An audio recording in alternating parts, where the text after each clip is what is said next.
Shalom, salam sejahtera buat kita semuanya, keluarga Maranatha dimanapun Anda berada, dan seluruh anak-anak Tuhan yang pada hari ini kita semua tidak bisa beribadah, berkumpul di gereja sama-sama seperti biasa. Tetapi justru kita bersyukur lewat apa yang terjadi hari-hari ini. Tuhan mengizinkan kita beribadah di rumah, berkumpul bersama-sama suami istri dan anak-anak, membangun mesbah keluarga bersama-sama. Dan hari ini kita kembali lagi untuk belajar firman Tuhan lewat pelayanan dari gereja kita GBS Maranatha di tempat ini. Dan sebelum itu kita akan berdoa untuk mendengarkan firman Tuhan. Mari kita berdoa. Bersyukur kami kepada Tuhan karena kemurahan-Mu dalam hidup kami. Bapa, Engkau baik dalam segala hal yang terjadi. Bapa, Engkau baik, Engkau punya rencana, Engkau punya tujuan di dalam hidup kami semuanya. Orang yang percaya kepada Tuhan, sungguh apa yang terjadi hari-hari ini mendatangkan kebaikan bagi rohani kami semua. Kami dapat berkumpul, beribadah di rumah, membangun mesbah keluarga kami, bersekutu bersama-sama suami, istri, orang tua, dan anak-anak. Terima kasih ya Tuhan, sekarang kami mau mendengarkan firman. Tuhan berkati kami lewat firman Tuhan. Kami buka hati seluruh hidup kami untuk kami belajar dan untuk melakukan. Bukan hanya belajar untuk mengetahui, belajar untuk memahami, tapi kami belajar untuk melakukan di dalam hidup kami. Diberkatilah kami semua hari ini yang siap untuk mendengarkan firman. Dalam nama Yesus Tuhan kami berdoa. Amin. Puji Tuhan, firman Tuhan pada hari ini dalam pokok pembahasan kita terambil dalam kitab Kejadian pada pasal yang ke-6, ayat yang pertama sampai ayat yang ke-7. Mari kita dengarkan firman Tuhan.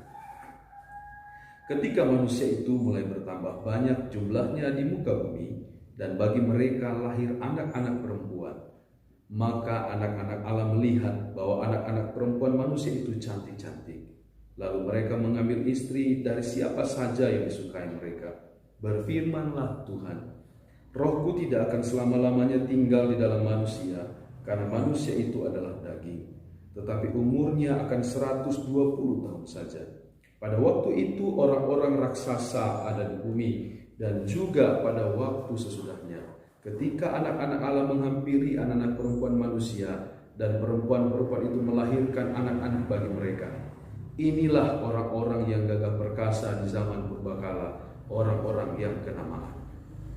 Ketika dilihat Tuhan bahwa kejahatan manusia besar di bumi, dan bahwa segala kecenderungan hatinya selalu membuahkan kejahatan semata-mata, maka menyesallah Tuhan bahwa Ia telah menjadikan manusia di bumi, dan hal itu memilukan hatinya. Berfirmanlah Tuhan, Aku akan menghapuskan manusia yang telah Kuciptakan itu dari muka bumi, baik manusia maupun hewan dan binatang-binatang melata dan burung-burung di udara, sebab Aku menyesal bahwa Aku telah menjadikan mereka. Keluarga adalah lembaga yang Allah ciptakan. Allah Sang Pencipta membentuknya lewat sebuah pernikahan Adam dan Hawa. Sehingga semestinya ketika kita membangun keluarga, kita harus membangunnya sesuai dengan rancangan desainnya Allah itu sendiri. Oleh karena itu hari ini kita akan melihat firman Tuhan dengan tema kerusakan keluarga di zaman Nuh. Kita akan melihat apa yang terjadi di sana, bagaimana keluarga-keluarga di masa itu, bahkan orang-orang yang menyembah Tuhan di masa itu jatuh ke dalam dosa, dan terjadi kerusakan yang sangat besar di bumi, sehingga Allah harus menghukum bumi ini. Pertama yang akan kita temukan di sini adalah di dalam ayatnya yang pertama dan yang kedua, Kejadian pasal yang ke-6, dikatakan bahwa manusia pada waktu itu menikah, terjadi perkawinan. Tetapi yang menarik di sini, Alkitab mencatat ada dua kelompok yang berbeda, anak-anak Allah dan anak perempuan manusia. Sehingga kita bisa menemukan satu poin yang pertama, kerusakan yang terjadi di sana adalah terjadinya perkawinan campur antara anak-anak Allah dengan anak-anak perempuan manusia. Di dalam Alkitab kita akan melihat hal ini. Apakah yang dimaksud dengan perkawinan campur ini? Nah, ada penafsiran yang mengatakan bahwa anak-anak Allah ini adalah para malaikat yang telah jatuh dari surga. Lalu mereka ada di bumi pada waktu itu dan mereka menikah dengan anak-anak manusia. Tetapi sesungguhnya penafsiran ini mendapatkan keberatan yang sangat penting di dalam Alkitab, khususnya kalau kita melihat penjelasan lewat Tuhan Yesus. Yesus katakan bahwa di dalam Alkitab malaikat itu tidak kawin.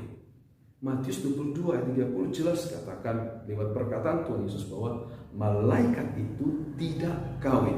Sekali lagi saya katakan bahwa Yesus sendiri mengatakan bahwa malaikat itu tidak kawin. Kedua, dalam kitab Ibrani pasal yang pertama ayat 13-14 katakan bahwa malaikat adalah makhluk roh yang melayani orang-orang yang diselamatkan.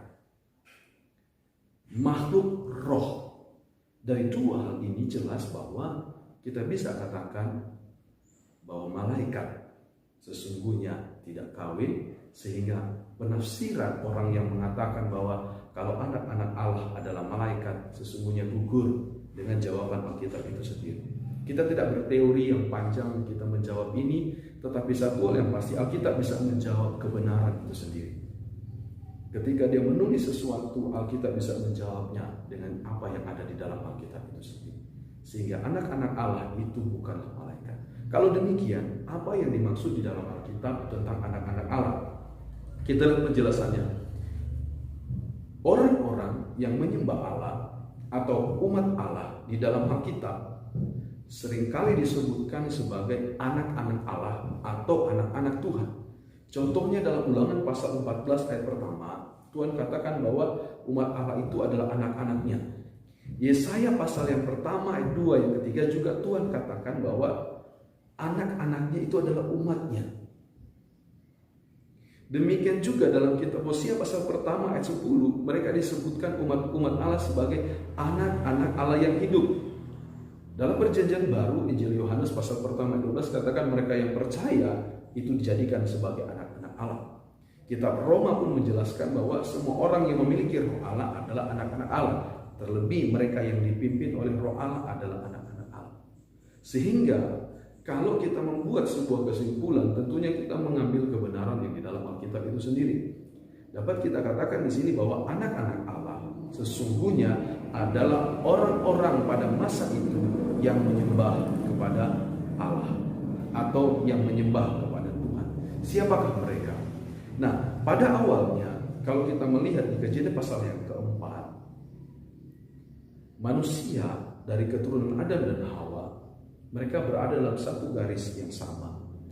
Tetapi setelah peristiwa Kain dan Habel, Alkitab menceritakan Kain seorang abang, seorang kakak, membunuh adiknya sendiri, yaitu Habel. Sejak peristiwa ini kita melihat bagaimana terjadi pembagian dua garis yang berasal dari keluarga yang sama, yaitu dari keturunan Kain yang ditolak oleh Tuhan, keturunan Kain yang dibuang dari hadapan Tuhan, keturunan Kain yang kehilangan hubungan mereka dengan Allah.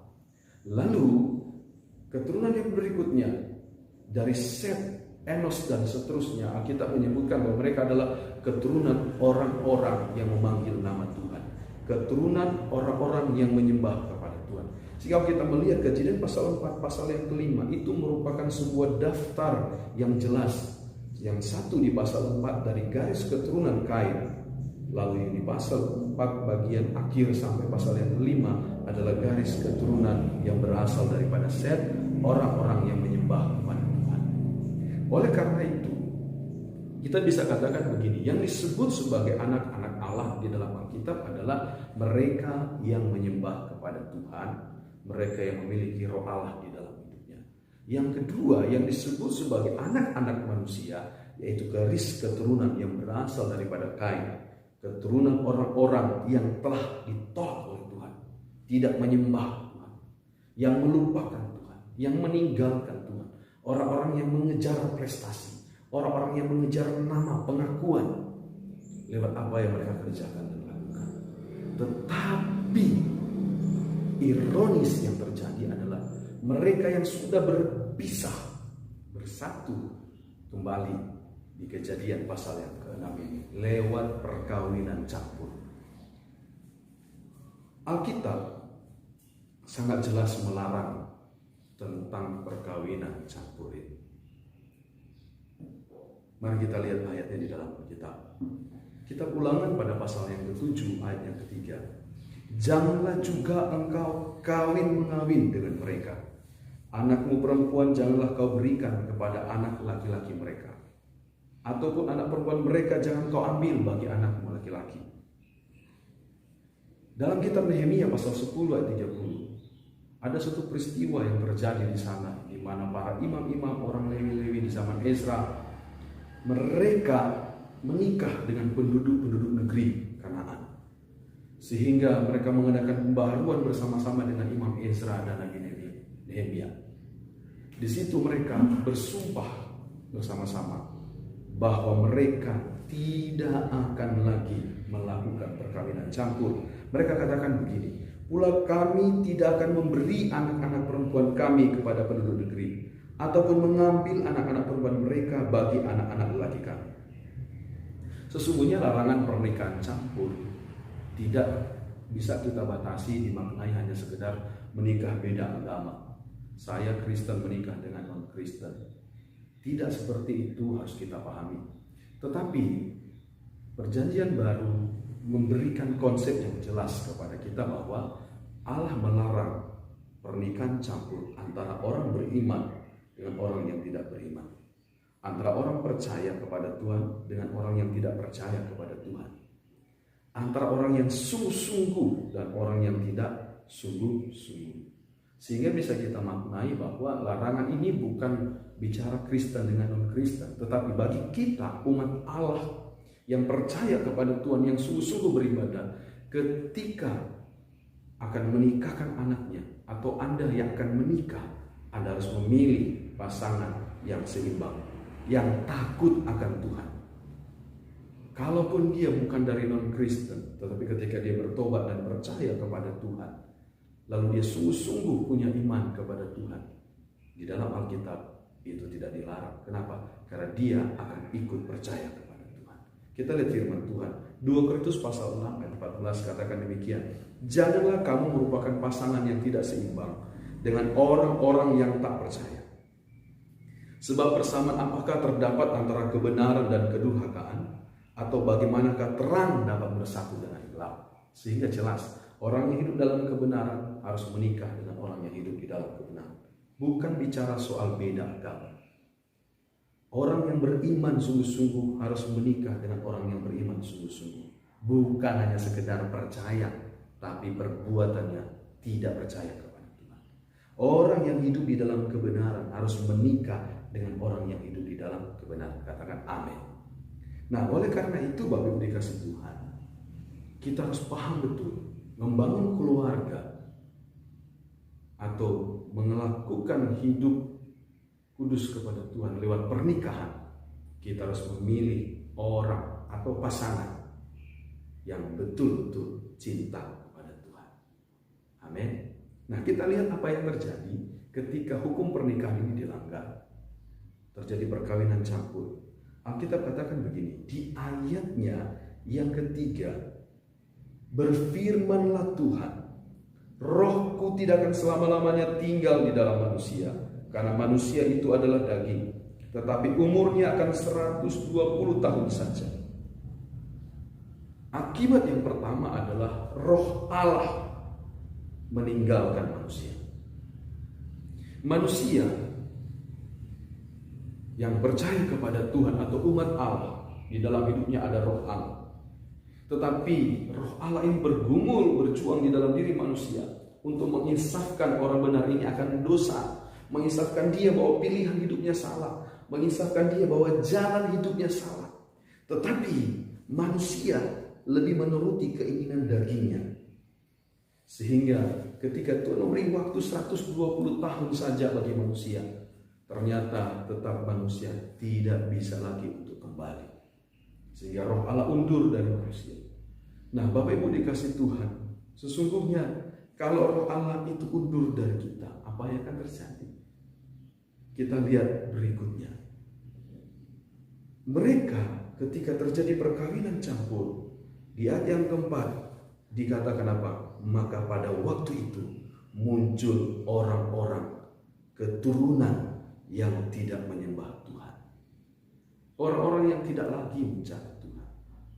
Memang seringkali kita berpikir bahwa mungkin suatu saat bisa saya menangkan pasangan hidup saya ini. Suatu saat bisa saya bawa dia mengenal kepada Tuhan. Tetapi dapatkah kita menjamin itu? Sesungguhnya kita akan masuk kepada sebuah pergumulan hidup yang sangat berat. Saya kasih contoh kepada kita. Banyak kasus kita temukan orang tua yang takut akan Tuhan. Ketika dia memiliki keturunan, keturunannya tidak otomatis takut kepada Tuhan. Yang kedua, pasangan yang tidak seimbang, salah satunya takut kepada Tuhan, salah satunya tidak takut kepada Tuhan. Ketika mereka memiliki keturunan, maka keturunannya mereka ini akan memiliki pembelaan. Kalau dia akan memilih ikut siapa? Dapatkah kita menjamin bahwa dia akan mengikut hidup kita untuk setia kepada Tuhan? Apalagi pernikahan yang terjadi, kita menikahkan anak-anak kita dengan orang-orang yang memang sama sekali tidak cinta kepada Tuhan. Oleh karena itu, pernikahan campur tidak bisa dilanggar. Tidak bisa Anda melawan firman Tuhan dalam hal ini. Nah, orang-orang berikutnya yang dihasilkan akibatnya adalah mereka menghasilkan keturunan yang tidak menyembah kepada Tuhan. Di ayat yang keempat sampai pada ayatnya yang kelima, Alkitab menjelaskan apa yang terjadi ketika terjadi perkawinan campur, lalu lahirlah keturunan-keturunan berikutnya. Yang pertama, ada orang-orang raksasa atau Nephilim. Orang-orang yang sangat besar perawakannya seperti raksasa, sehingga orang-orang ini ditakuti oleh orang banyak. Kenapa saya katakan ditakuti? Dalam beberapa penjelasan yang lain, akar kata dari Nephilim adalah napal, yaitu to fall dalam bahasa Inggris, diartikan bahwa orang-orang itu takut dan gentar berjumpa dengan mereka. Yang kedua, Alkitab katakan muncul orang-orang perkasa, orang-orang yang memiliki kekuatan fisik dan kepandaian dalam hal apa? Bertarung dan berkelahi. Yang ketiga, orang-orang yang kenamaan. Jadi karena mereka adalah orang raksasa, orang-orang yang perkasa, maka mereka menjadi orang-orang yang terkenal. Bukan terkenal karena perbuatan baik mereka, tapi mereka terkenal karena mereka ditakuti karena perbuatan mereka. Lalu akibat yang ketiga adalah mereka menghasilkan keturunan yang jahat di dalam pemandangan Allah. Ayat yang kelima katakan begini, ketika dilihat Tuhan bahwa kejahatan manusia besar di bumi dan bahwa segala kecenderungan hatinya selalu membuahkan kejahatan semata-mata. Kejahatan dinilai jahat oleh Tuhan itu sendiri, oleh Allah itu sendiri. Kenapa demikian Alkitab mencatat? Manusia seringkali mengkompromikan kejahatan dan seringkali itu dianggap baik. Oh, tidak apa-apa selama itu untuk kebaikan. Tapi di dalam Alkitab, kejahatan tetap adalah kejahatan. Dan kejahatan bukan yang sepele. Kejahatannya besar di bumi, kata Alkitab. Dosa sudah merusak manusia. Dosa mencemari manusia, mencemari hatinya, mencemari pikirannya, mencemari perbuatannya. Bahkan dosa mencemari tempat tinggalnya. Tuhan melarang di dalam Alkitab tentang pernikahan campur. Karena kita sudah baca sendiri, kita sudah pelajari sendiri. Sejarah menunjukkan kepada kita tentang perjalanan umat Allah. Seringkali mengalami kegagalan, seringkali mengalami kerusakan iman, bahkan kerusakan moral, bahkan kerusakan satu bangsa. Ketika mereka melanggar hukum pernikahan. Ketika Tuhan bilang tidak boleh melakukan pernikahan campur. Nah, Alkitab katakan bahwa kejahatan manusia ini bukan dinilai oleh manusia, tapi Allah sendiri yang menilainya. Kita katakan begini, ketika dilihat Tuhan bahwa kejahatan manusia besar di bumi dan bahwa segala kecenderungan hatinya selalu membuahkan kejahatan semata-mata. Sesuatu dinilai jahat bukan hanya dari sudut pandang kita manusia, bukan hanya dari sudut pandang hukum manusia. Hukum manusia bisa mengubah yang jahat jadi baik, yang benar menjadi salah, yang salah menjadi benar.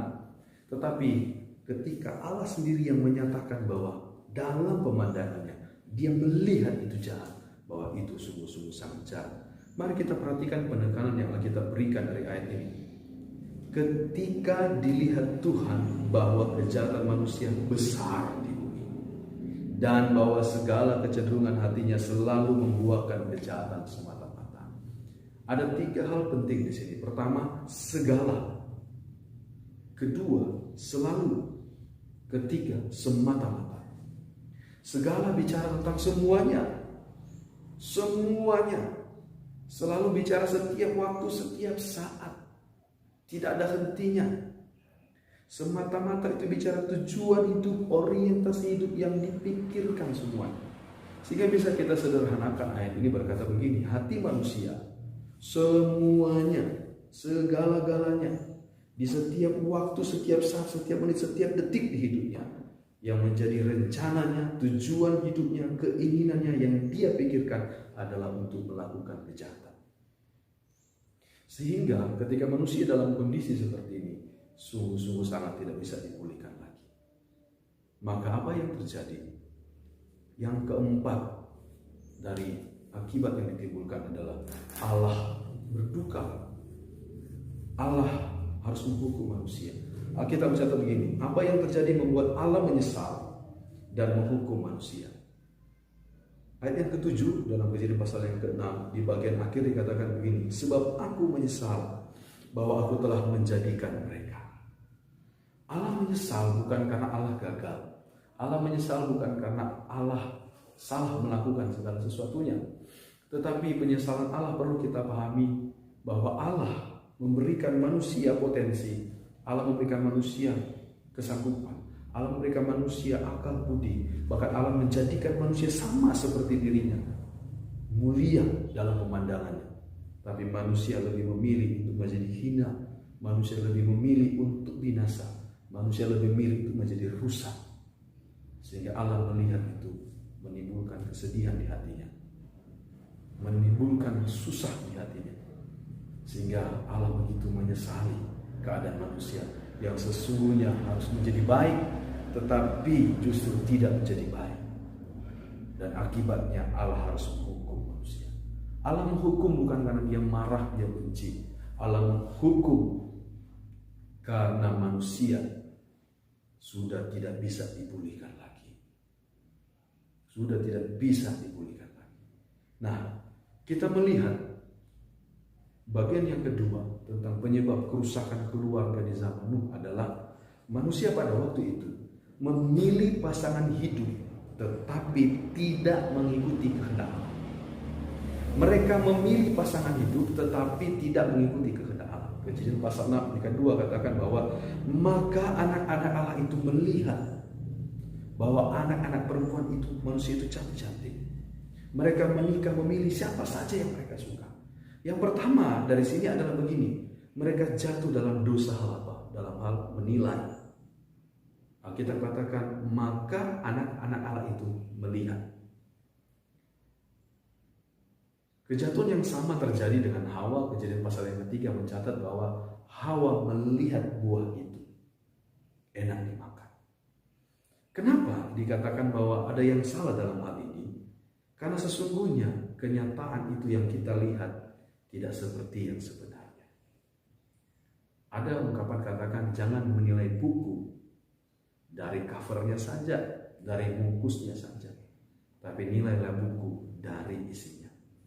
Kenapa? Karena yang terlihat di mata kita seringkali tidak seperti yang sebenarnya. Alkitab katakan dalam Matius pasal 6 ayat 22, mata adalah pelita tubuh. Jika matamu baik, teranglah seluruh tubuhmu. Ayat 23 katakan jika matamu jahat, gelaplah seluruh tubuhmu. Jadi jika terang yang ada padamu gelap, betapa gelapnya kegelapan itu. Mata adalah penerang bagi jiwa kita. Mata adalah jendela masuk segala sesuatunya. Kalau mata menjadi gelap, kalau cara menilai kita menjadi salah, maka yang terjadi adalah berikutnya keputusan kita jadi salah.